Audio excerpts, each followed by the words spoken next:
Hello, my beautiful souls. Welcome sa ating tarot reading sessions. Keep in mind, general reading po ito. Maaring mag-resonate, maaring hindi. Kunin nyo na lang po kung para sa inyo and leave the rest. Maaring mag-shift na energies or magkabaliktad ang sitwasyon. Kaya kayo na pong bahala kung saan kayo nakalugar sa reading natin. Okay? So, let's see. So we have here the King of Cups and the Eight of Pentacles, Seven of Swords, Two of Swords, Nine of Wands, and the Nine of Swords, the World, and the Three of Swords. So yung bottom card natin is Hermit. Okay. So we have here a strong energy ng Virgo placement dito and Libra. With the Two of Swords natin na parang this person is undecided, na parang caught between moving on and waiting for this person na who broke their heart. Okay? So, mukhang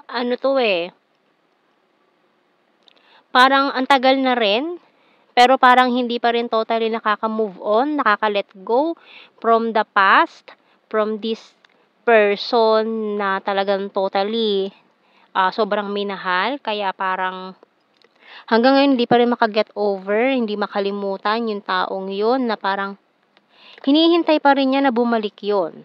Pwedeng ikaw, pwedeng siya, no? Pwedeng ikaw ang naghihintay or itong taon to, hinihintay ka pa rin niya. So, tingnan natin. So, pwede magkabaliktad ang sitwasyon. Tingnan natin sa mga signs and symbol cards natin. Kasi parang may naghihintay ng himala dito na baka sakali pagbigyan, ganyan. So, tingnan natin. Kasi parang alam niya, tapos na, dead end na, hanggang dun na lang eh. Pero may puso pa rin na umaasa sa connection na to eh. So, we have here clover, coffee, snake, candle, light bulb,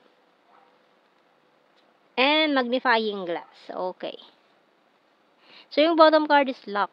Kasi parang kandadong diba, yung baga, kandado susi, and then pagkatapos mong ilak yung puso mo, tapos tinapon mo na yung susi, hindi na yung mabubuksan. Kumbaga parang, yung mindset mo is nakaset na siya na talaga yung the one. Siya na yung para sa'yo. Or pwedeng siya, kumbaga, sinet niya na sa utak niya na ikaw na yung para sa kanya, na hindi na siya maghahanap ng iba. Pero anong nangyari, nagkaroon ng separation, nagkaroon ng third party issue with the snake card natin dito. Nagkaroon ng betrayal. Kumbaga, yun yung may binild na kayong future together eh. Pero, ang nangyari is, ganyan, parang, nag-fall apart lahat ng plano. So, tingnan natin. Kaya parang, ang hirap tanggapin na tapos na hanggang doon na lang yun. So, tingnan natin sa tarot messages, oracle cards natin. Kumbaga, naghihintay pa rin, umaasa pa rin na maayos pa to, or pwede pa, may second chance pa. Manifesting with this candle, light bulb. Ang daming ideas, no? Ang daming niyang iniisip. Kumbaga, nagde-daydreaming yung taong to, nag-iisip siya ng mga ways kung paano magagawa ng solusyon, yung mga bagay-bagay na naging reason ng separation or end ng connection. Gusto pa rin niya na ayain ka lumabas, mga ganyan. So, feeling niya kasi, nung dumating ka sa buhay niya, parang feeling niya napakaswerte niya with this clover. Sorry, I'm wasted. Okay. Oh, yan. This is not over yet. So, talagang ayaw niyang tapusin. Ayaw niyang maniwala na hanggang dun na lang yun. Naniniwala siya, umaasa siya na meron pa rin pag-asa tong connection nyo eh. I'm guarded and wounded. I have fear and anxiety. So, ito siya ngayon eh. Alam mo yung kahit na parang parang nawalan na siya ng pag-asa, pero still lumalaban pa rin siya na malay mo balang araw magkaroon ng himala, magkaroon kayo ng reconnection nitong taong to, magtagpo ulit kayo, magkaharap kayo.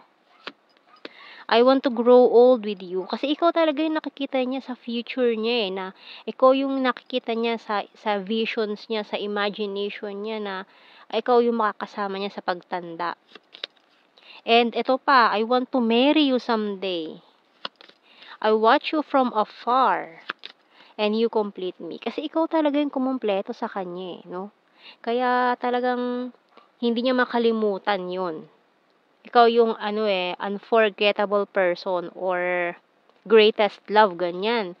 Keeping tabs on you. O, diba? So, talagang hindi pa rin siya totally nakakalimot. So, tingnan pa natin more messages natin dito. I left you before you could leave me. Just being near you is intoxicating. And, ayan, I look for you everywhere. I knew exactly what I was doing. So many things remind me of you. So marami pa rin talaga nakapagpaalala sa kanya about you. I lost myself for a little while. I want to be more than friends. So yung iba sa inyo parang ang huling conversation nyo, friends pa rin naman kayo, ganyan. And I know I messed up everything. Kasi alam niya na nasabotage niya yung connection, maaaring kung siya yung may piniling iba dito, maaaring ngayon na-realize niya na wrong move yun. And I'm starting to understand our connection. So, yan, feeling niya talaga may something sa connection nyo na hindi niya maipaliwanag, hindi niya maintindihan kung ano yun, kung bakit ganun, bakit hindi ka niya makalimutan, hindi ka mawala sa isip niya.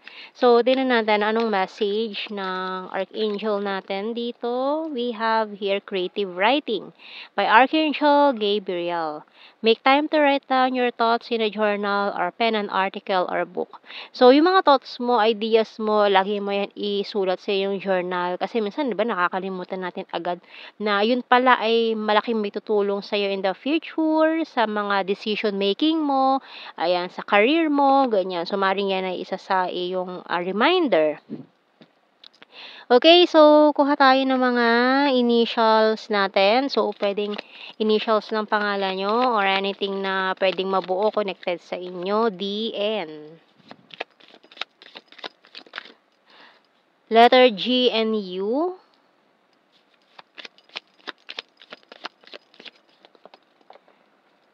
M, K, H,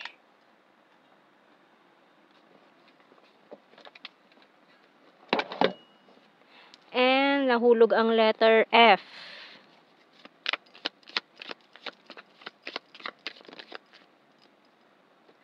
Letter Z, S. Letter E, J.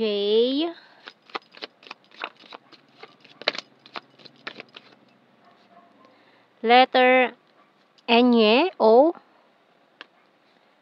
C. Letter A, bottom card. Okay. And let's see sa ating blue card. So, we have here attraction, runner.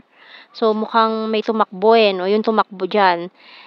Celebration, pero may celebration na mangyayari. Maaaring celebration ng union of hearts or kung ano man tong magiging outcome ninyo nitong person na to. Mukhang very positive. Ang magiging outcome naman nito, lalo na kung if you are aiming for this to happen, na parang you're waiting for this to happen, or kung parehas kayo, the feeling is mutual, na parang umaasa pa rin kayong dalawa na may chance pa itong connection na to.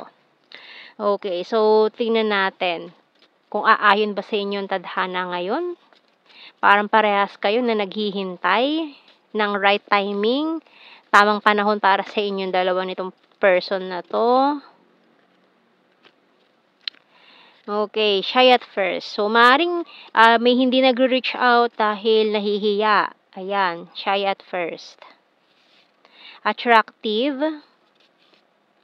Flirtatious. So, maaari nga iniisip niya na may mga other person ka na ngayon or may mga ka-flirt ka ngayon or may mga person na nakikita kasi niya siguro na may mga persons na interested sa'yo or ka-date ka, ganyan. So, we have here Sagittarius, party animal. So, maaaring sa mga parties, maaaring marami ka nakikilalang iba, pero parang baliwala lang silang lahat kasi itong person na to pa rin ang hinahanap-hanap mo. We have here logical, Aries, January, selfie-holic, flower farm, trustworthy. Number 10, perfect smile.